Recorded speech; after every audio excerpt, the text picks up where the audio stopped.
Good Thursday evening. It is July the 6th, 2023. You are tuned into the Joseph Ben-Ami Show. I am your host, Joseph Ben-Ami. Thank you so much for tuning in. Missing in action: how the church has abandoned Western civilization to the neo-Pagans. That's the subject of today's talk.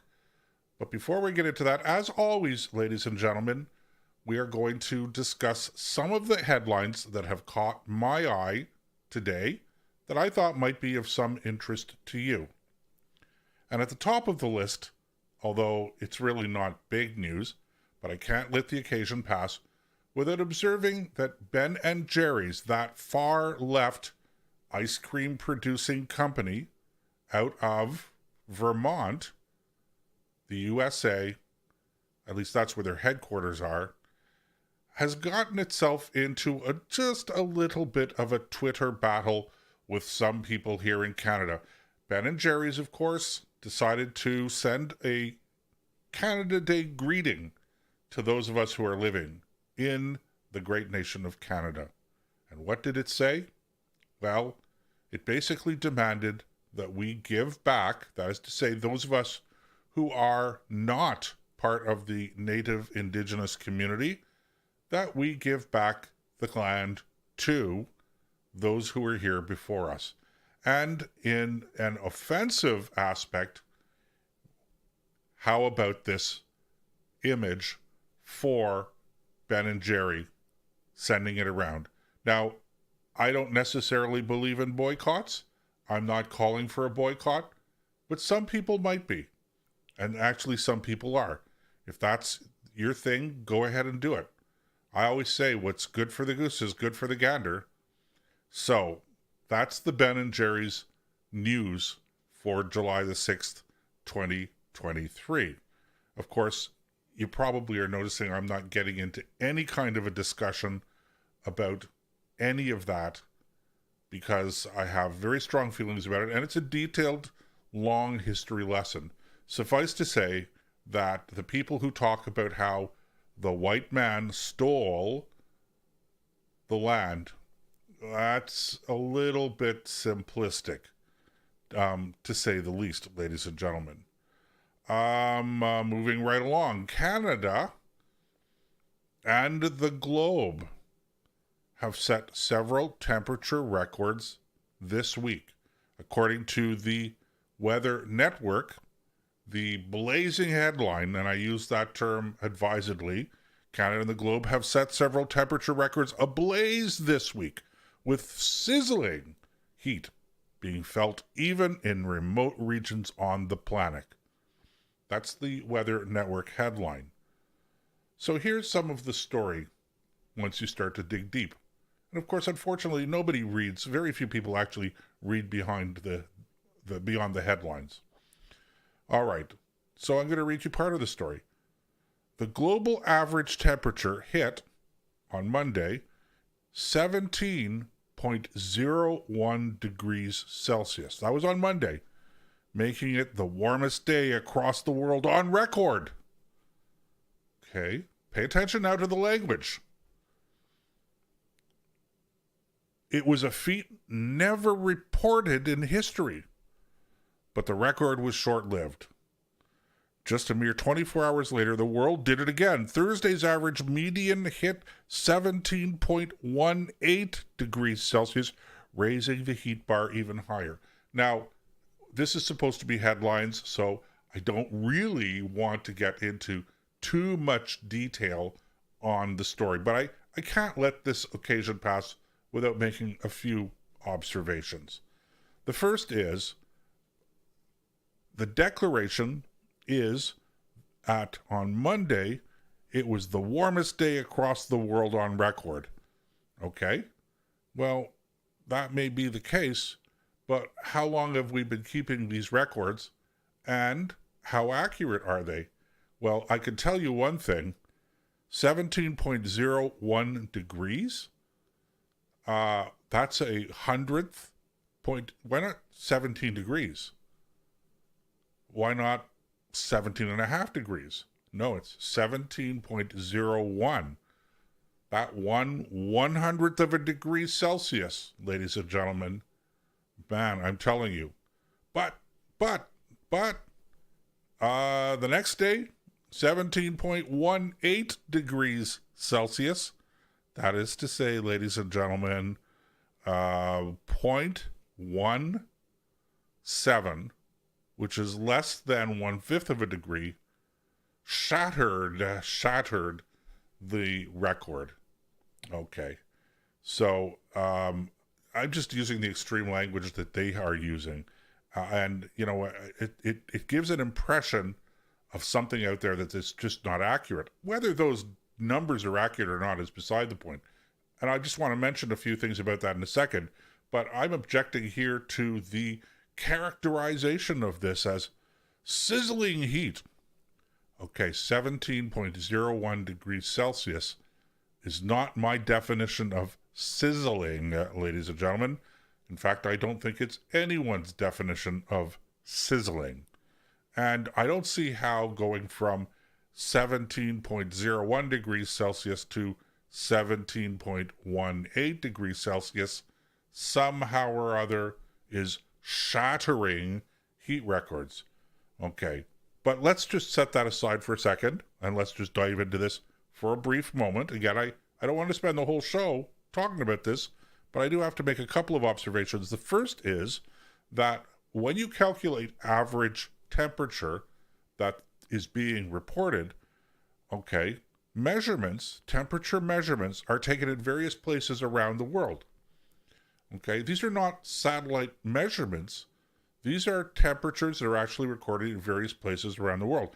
And before I even get into what I want to say here, the observations I want to say here, let me remind you, as you very well know, that just because the temperature is hot today in Ottawa or wherever you are, doesn't mean that if it was cloudy today, it would be the same temperature. In fact, it would probably be less than it is today if it was cloudy. So the temperature actually doesn't have much to do with the climate as much as it has to do with the variability in weather conditions in the location where that temperature is being taken. Plus, there are other environmental factors, okay, that I don't want to get into today. We'll have to do a show on this coming up very soon. But the measurements that are being taken are not actually the recorded measurement. These measurements, before they're used, are first converted from absolute temperature measurements or readings to temperature anomalies. That is to say, the difference between the observed temperature and the long-term average temperature for each location and date.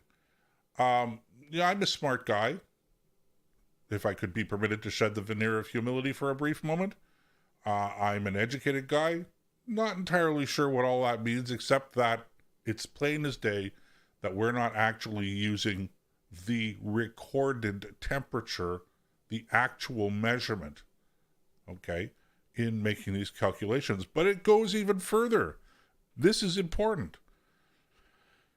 Inaccessible areas have few measurements.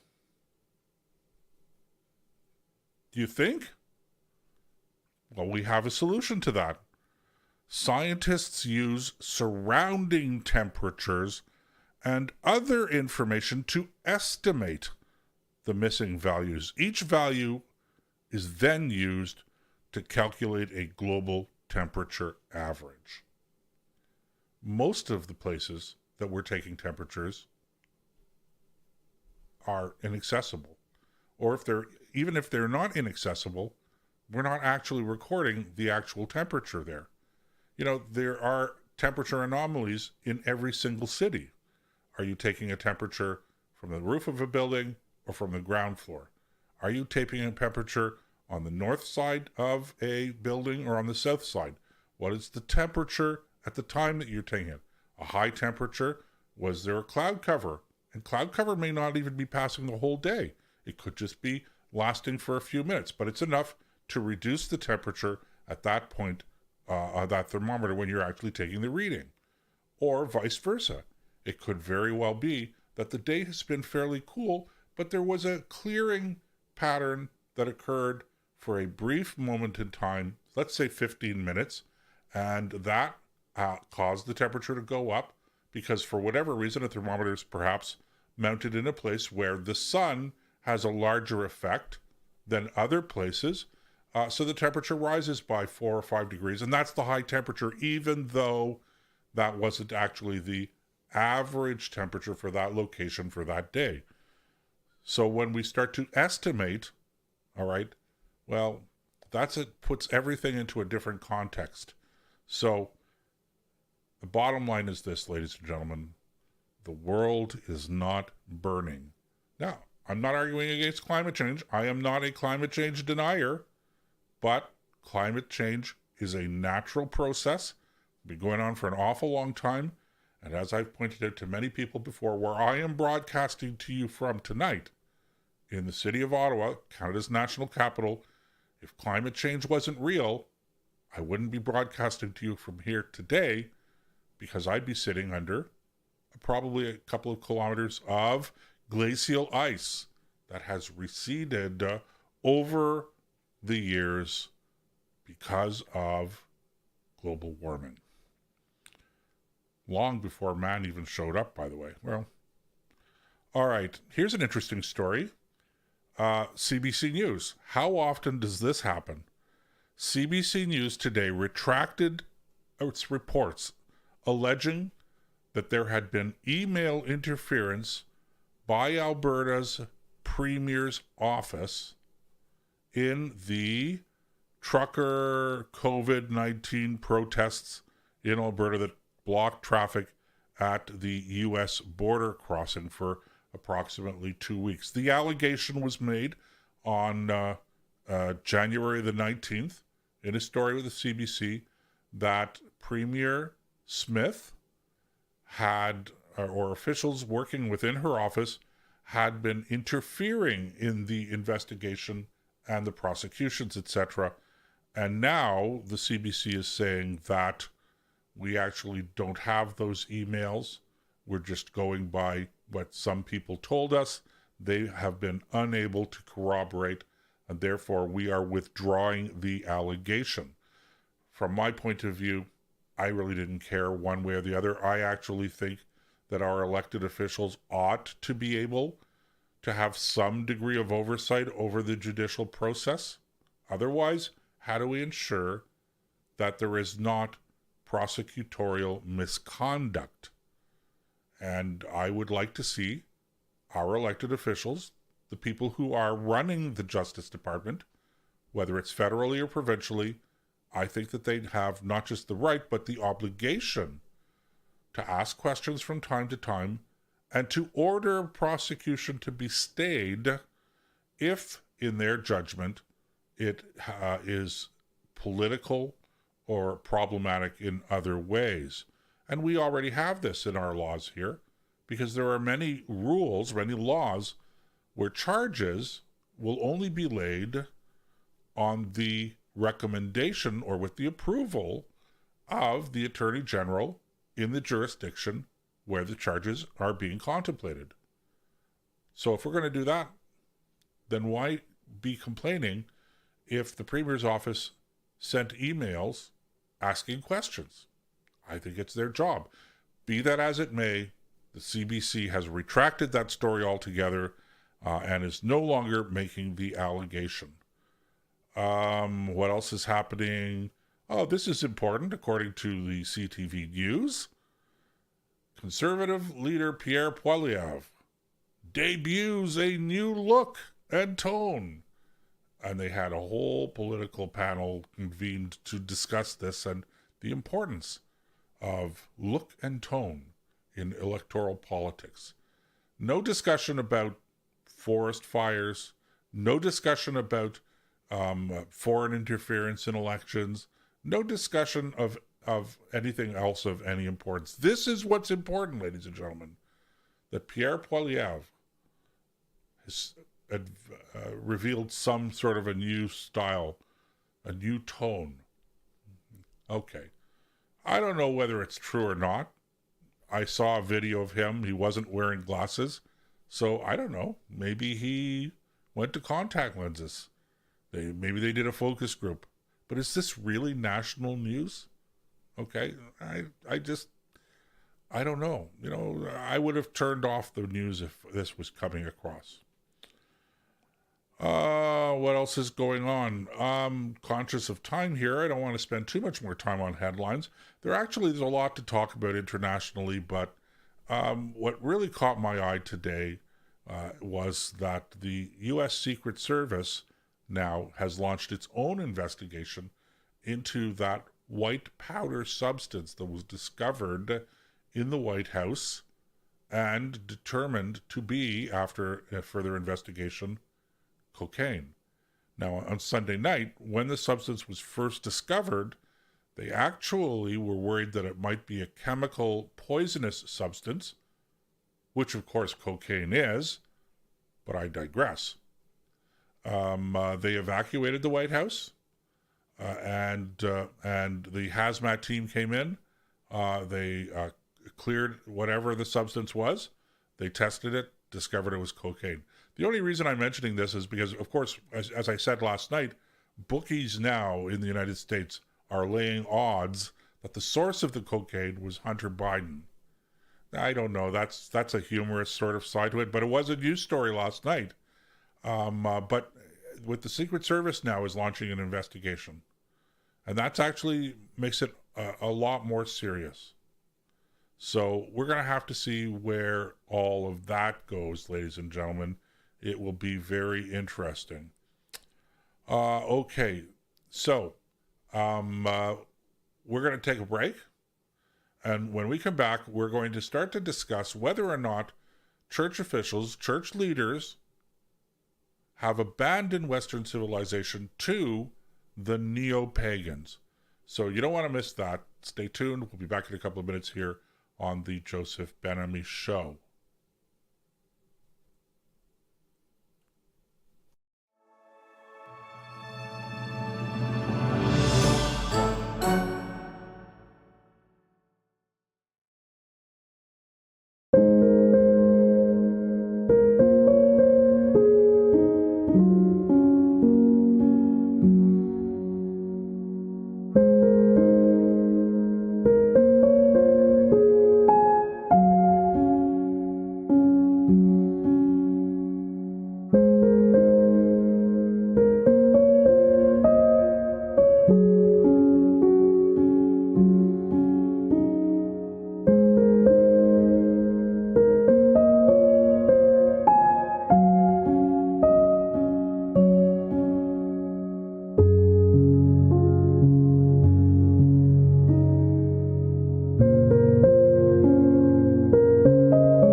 Welcome back to the Joseph Banamy Show for Thursday, July the 6th, 2023. I am your host, Joseph Banamy.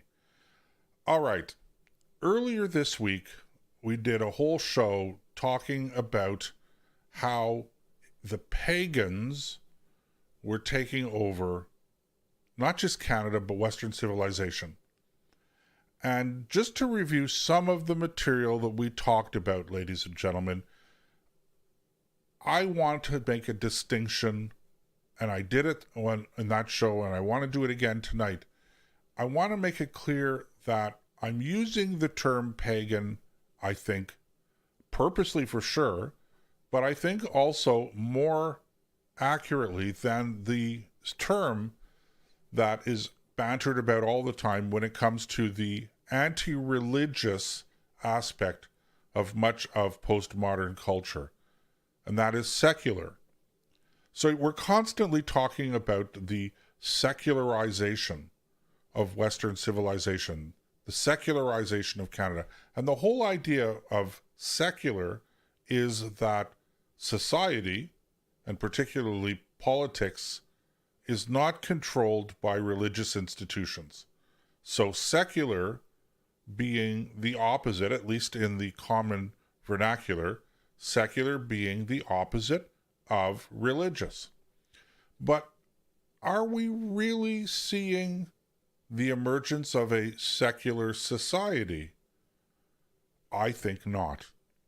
I think that that's a euphemism, a mischaracterization for what's going on. What's really going on in Western civilization here in Canada, down south of us in the United States, and throughout Western Europe, indeed throughout the Western world altogether, in varying degrees. It's much worse here in North America than it is in most other places around the world.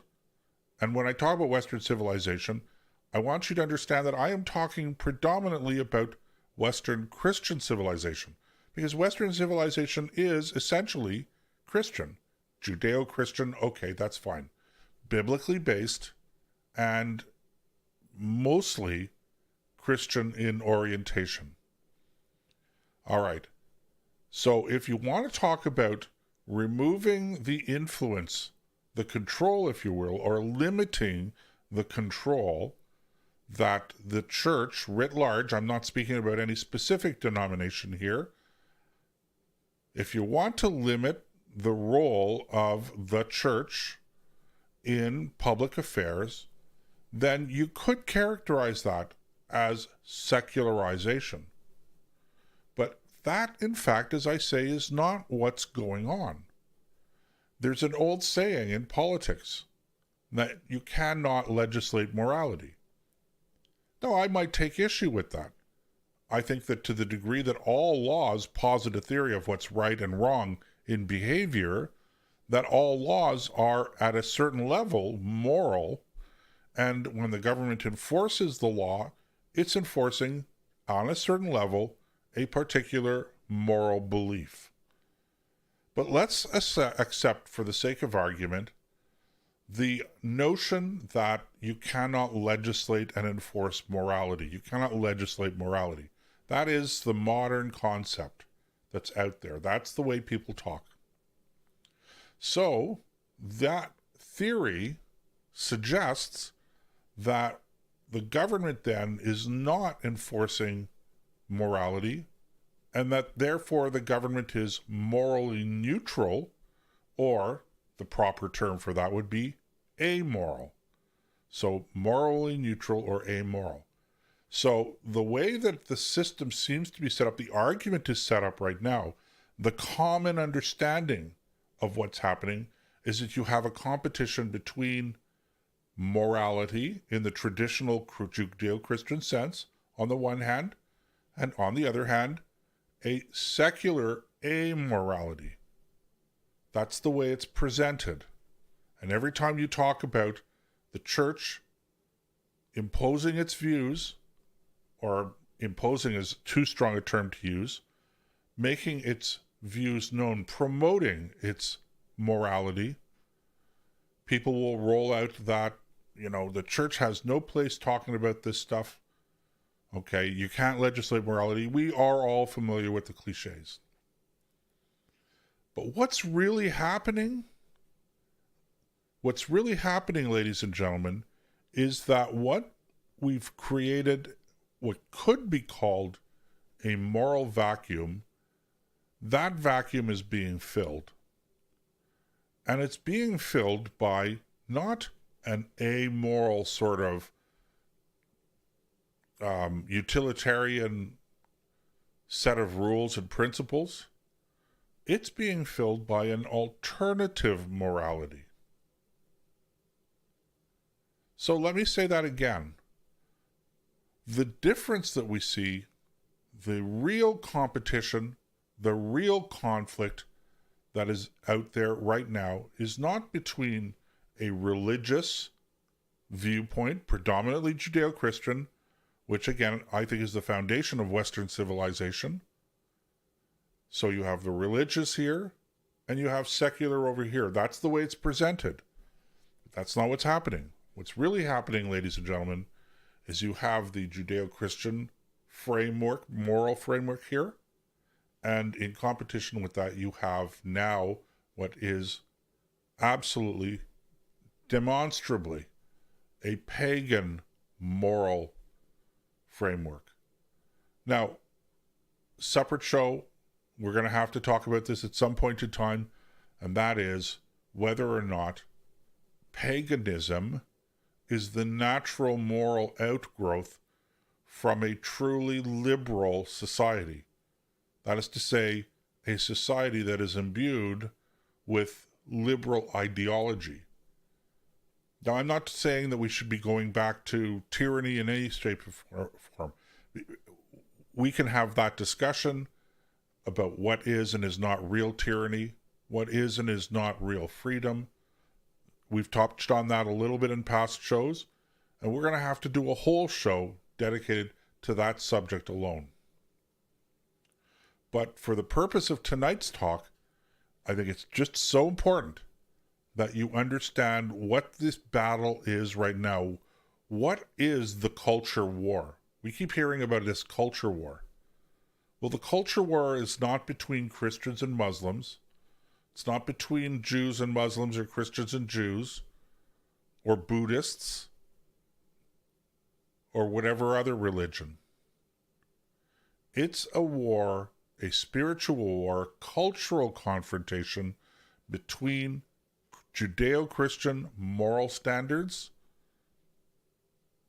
and pagan moral standards, or a lack thereof. Now let me illustrate what that means.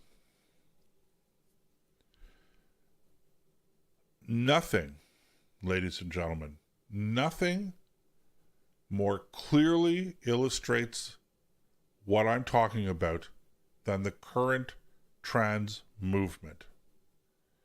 All right? Absolutely nothing.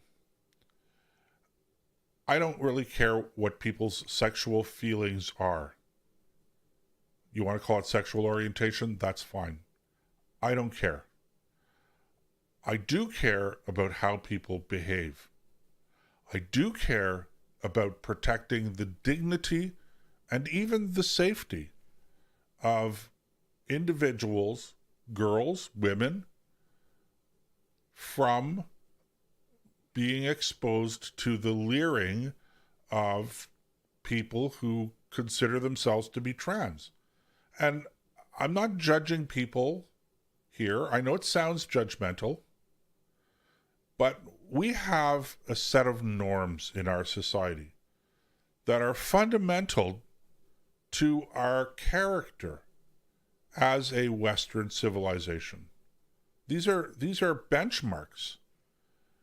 If you throw these away, if you abandon them, you cease to be what you are or what you were. When we toss away Judeo-Christian moral standards, we are essentially saying we are no longer interested in Western civilization as Western civilization. Throw it away. Let's redefine it. And that's what's going on. Redefinition. Because now, not only should we tolerate the fact that people have different feelings when it comes to things like sex, that things exist, different fetishes, different attractions, etc. And that may be an infinite number.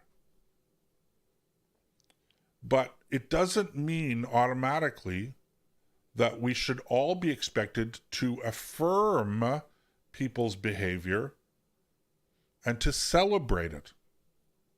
That's a world of difference. You know, people tend to forget that when we talk about tolerance, when we talk about tolerating different points of view, that's a world of difference between accepting different points of view and affirming them, embracing them, celebrating them, whatever terminology you want to use. Remember, ladies and gentlemen, you don't tolerate the things that you agree with. You only tolerate the things that you don't agree with. So that's a gross misuse of the term tolerance. We're not being asked in the West today to tolerate people's behavior. We are being asked to celebrate people's behavior. And I am not criticizing anybody's orientation here. I'm merely pointing out to you, ladies and gentlemen, that I have not just the right but the obligation to uphold certain moral standards in my life and to promote those moral standards and teach them to my children and my grandchildren and to the people around me. I don't have a choice. I am not going to embrace or celebrate pride. I'm not going to do it. Hey, you want to have relations with somebody of the same sex as you? Fill your boots. But don't ask me to agree that it's the right thing to do. Because I won't. And when you tell me that I must, that is not asking me to be morally neutral. That is asking me to embrace an alternative morality to what I believe in. Now, I want to talk a little bit about the role of the church here and church leaders. But before that, I think what we'll do is we will go for another break. So stay tuned, ladies and gentlemen. We'll be back in a couple of minutes here on the Joseph Ben-Ami Show.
is just a feeling that this might be right for us, for you and me.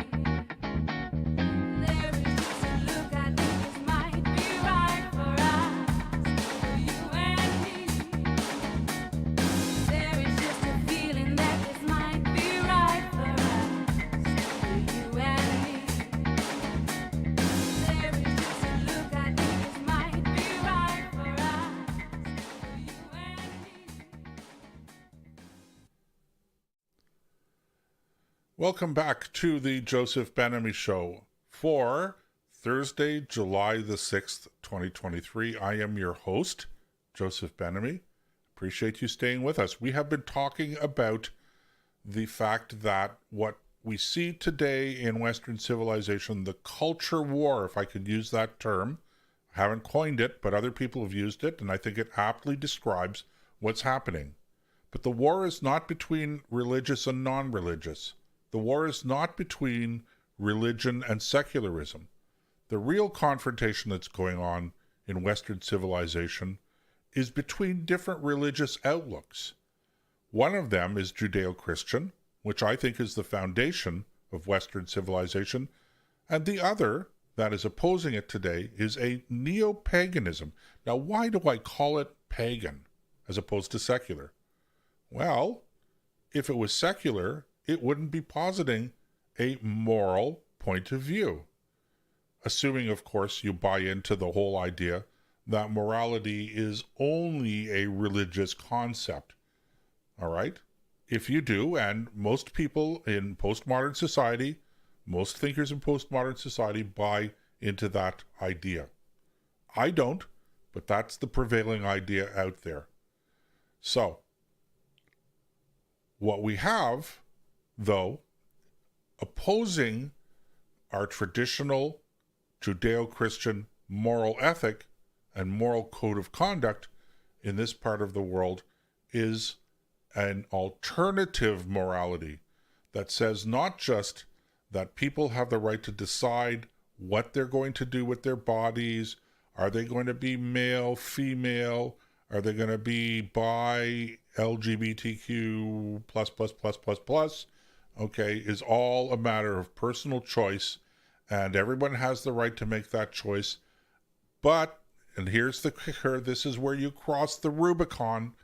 Not only do I have the right to have that choice, but you have an obligation to not tolerate my choice, but to embrace it, to celebrate it. And if you're not going to do that, then I'm going to take your kids in school and I'm going to do it with them. I'm going to teach them and bring them up against your principles as parents. We're going to bring them up and indoctrinate them into that mindset where we have absolutely not just the right to do it, but you have the obligation to support us, to pay for this behavior. And I'm using the trans movement, but I could use many other things, all right? I use the trans movement because it's particularly sexual, but the whole idea of the deification, if you will, of nature, the deification, if you will, of human beings, this idea that just because I decide makes it a moral imperative, that to me is the very definition of paganism. It's self-worship. It's worship of the people, of the individual, as an individual. And I don't buy it. So what does this have to do with church leaders? Well, I have a simple question to ask. Where are they? Where are the church leaders? Where are the spiritual leaders in our generation? Where are the, who was it that used to do these, the Franklin ministries? With 50,000 or 100,000 people or more, depending on where, listening to the preaching of a moral ethic. Where are they? You see, this is the problem. I'm a very big believer in small government. I can even understand intellectually the argument that in a diverse society that we don't really want the state to be too closely associated with any particular religious order. Let's draw a distinction here. I'm not talking about religious ethic or moral ethics. I'm talking about a particular theological denomination. That hasn't worked out so well historically for us. And so there is some wisdom in saying, you know what, we shouldn't have an established church. That is to say, we shouldn't have the government, the state, deciding which theology is the correct theology and then going out and enforcing that theology. That's the whole idea of having no established church in the United States. And here, constitutionally in Canada, we have an established church. It's the King of Canada is the head of the Church of England, which is more or less the Anglican Church these days. I say more or less because they've been undergoing a lot of internal turmoil and splits, etc. as well. But nominally speaking, okay, constitutionally, we have an established church. That's a world of difference, though. Saying that we're not going to have an established church, or in our case, that we may have one, but we don't actually enforce anything, okay, that's a theological thing. And there's, as I say, a lot of wisdom in it. But if we're talking about the moral foundations of our civilization, the fundamental questions of right and wrong, a decent, respectful behavior towards one another, in addition to some important philosophical premises, for instance, sanctity of life, the idea that human life is sacred, and except in cases where you yourself, through your behavior, have forfeited your life, it is absolutely sacrosanct and should not be ever sacrificed by the state or by individuals for that matter.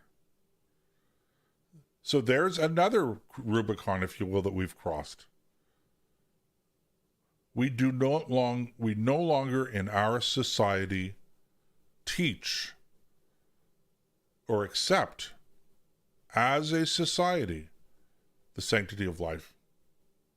And that has to do not just with abortion, but it has to do with euthanasia as well, which continues to expand in this country. Again, it's not that we're saying tolerate it, accept it. No. Our governments are saying to us, not just you should accept it, but it's the right thing to do. We're doing this not because we believe that we should be secular and therefore not taking a moral stand against euthanasia or against abortion, but because we're taking a moral stand in favor of abortion, a moral stand in favor of euthanasia, an alternative morality, an abandonment of the fundamental principles of Judeo-Christian civilization. And that's again why I call it pagan, because we're basically worshiping the self, the individual, indulging whatever the appetite is of the individual. For me, that's the essence of what paganism is. And nature. Nature comes first. All right. So where are the church leaders? It is incredibly frustrating for people like me who have engaged for years in these culture debates and these culture wars that we don't get the kind of backing that we feel should be out there from leaders of those institutions that ought to be in the forefront of these discussions and debates and controversies. Yes, they're controversial.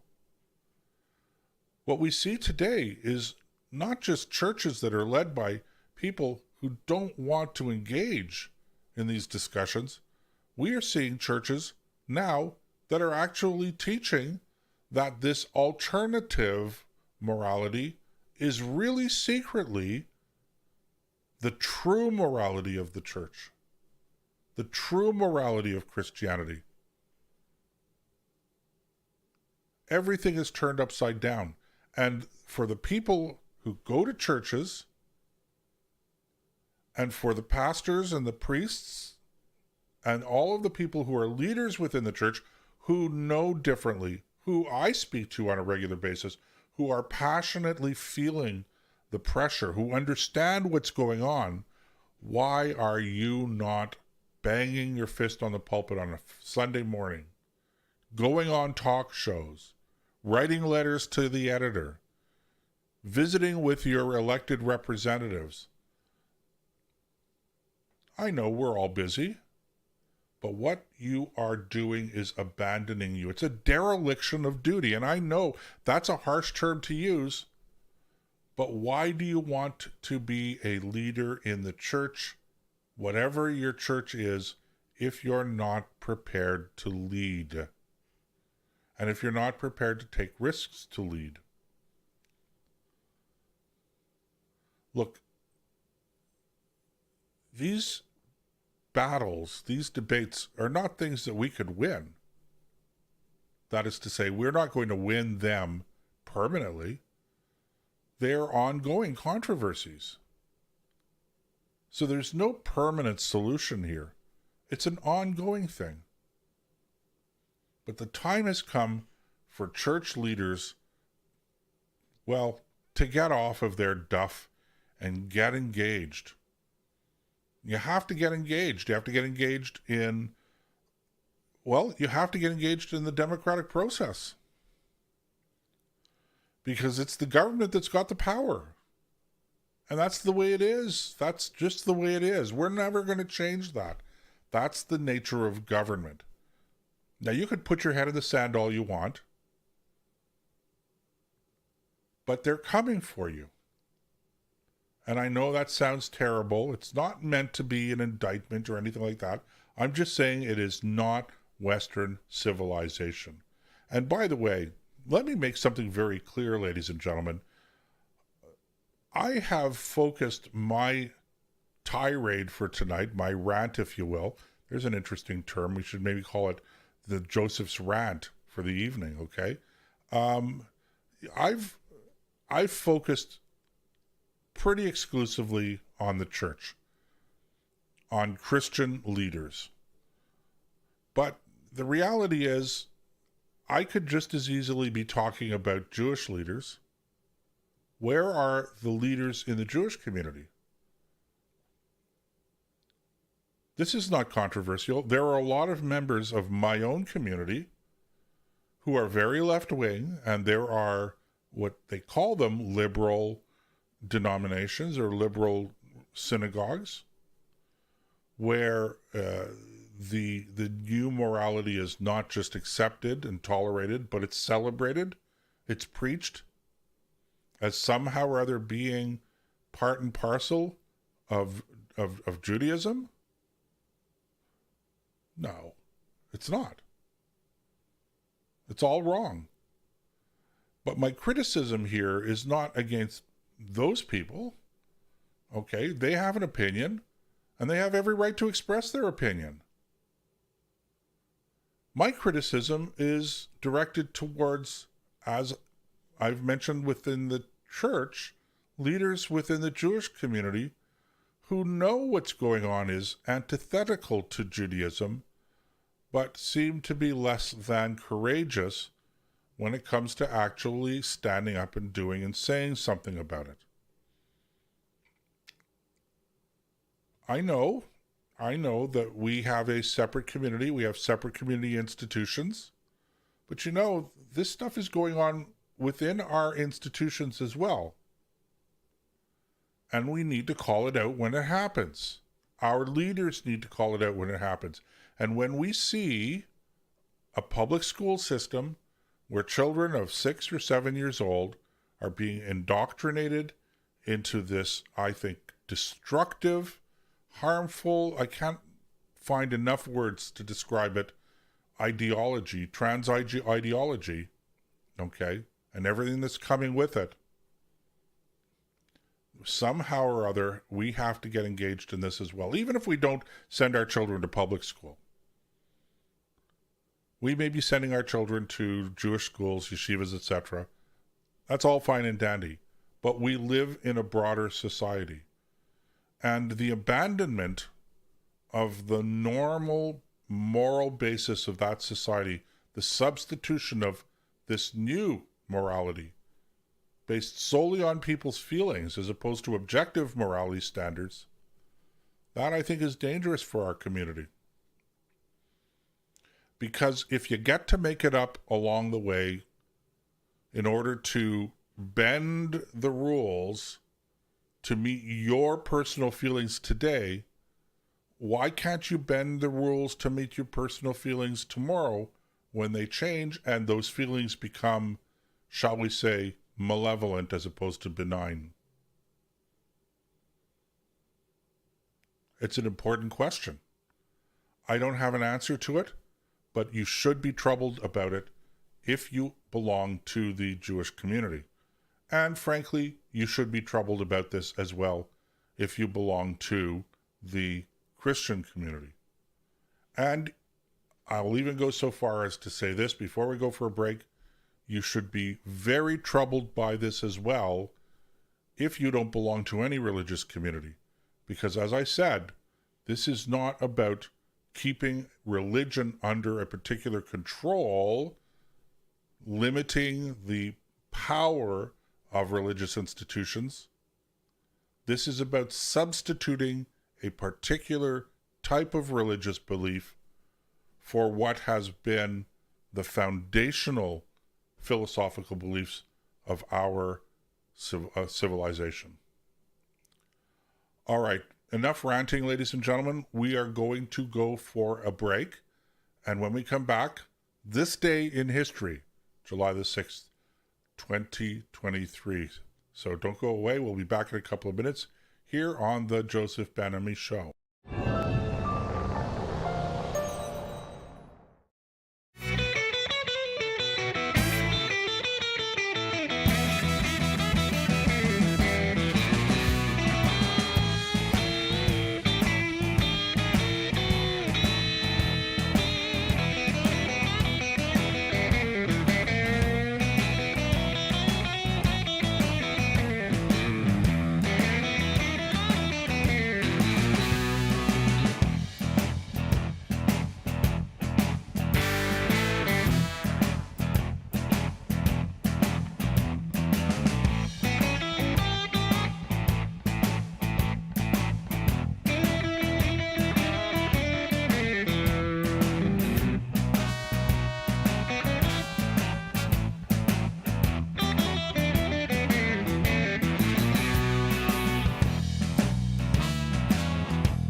And we are back. You're tuned into the Joseph Ben-Ami Show for Thursday, July the 6th, 2023. I'm your host, Joseph Ben-Ami. Thank you so much for staying with us.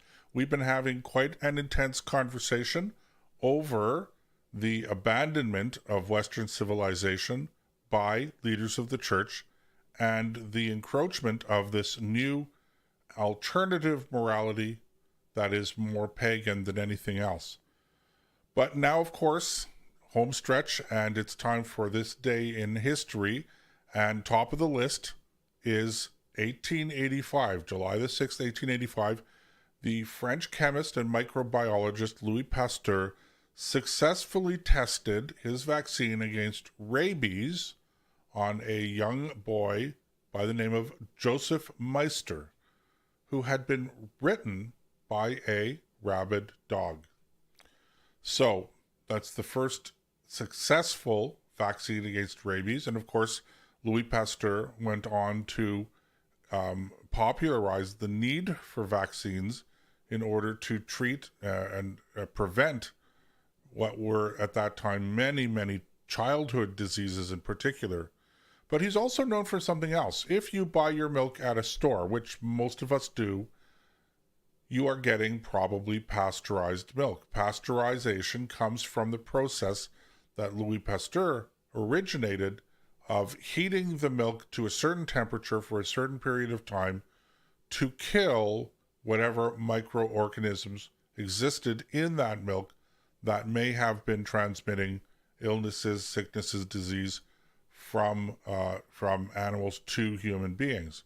So it's not just vaccinations, but it's the whole process that we now have standard around the world of pasteurization of dairy products. Also on this day, in the year 1854, the first statewide convention of the Republican Party in the United States, the GOP, or Grand Old Party, took place in Jackson, Michigan.